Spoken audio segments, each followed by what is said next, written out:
Bugbog sarado sa Taong Bayan ang dalawang ng hold up umano ng taxi driver sa Quezon City. Makibalita tayo kay Jay Sabale, exclusive. Sa kuha ng CCTV ng Barangay Bungad, Quezon City, makikitang nagtatakbuhan ng mga kalalakihan palabas ng Judge Jimenez Street. Kaya ang mga taga-barangay na alarma at agad rumisponde. Merong taong sumigaw na, "Uy, bilisan nyo, may hold-upan nangyayari sa kanto. Ang sumunod na eksena, bugbog sarado sa Taong Bayan ng dalawang sospek sa pang-hold up sa taxi driver na si Victorino Macaranya. Sumakay daw sa karuhatan ng dalawang sospek at nagpahatid sa Roosevelt. Ngunit pagdating sa Judge Jimenez ay tinutukan si Macaranya ng patalim at nagdeklara ng hold up ang dalawa.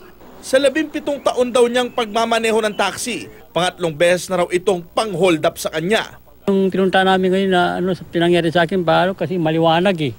Parang hindi ko sana hold upin ako eh. Kasi ang liwanag eh.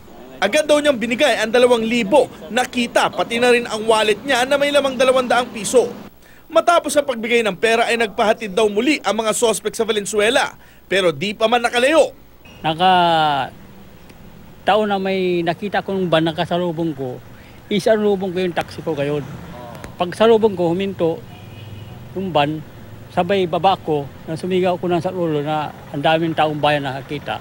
May mga tambay sa lugar na siyang tumulong sa kanya. Umingi po siya ng tulong. Sabi niya hold-upper. Ayun po, tumakbo yung hold-upper. Nakadetain ngayon sa QCPD Station 2 ang mga sospek na sina Ian Dominic Alonzo at Charles Jed Lopez. Patawad po sa pagkakamali ko. Kailangan po ng pera. Nakuha sa dalawa ang patalim at pera, pero bawas na. Ayon sa kanila, habang binubugbog daw sila, may dumudukot na raw ng pera. Jay Sabale, GMA News.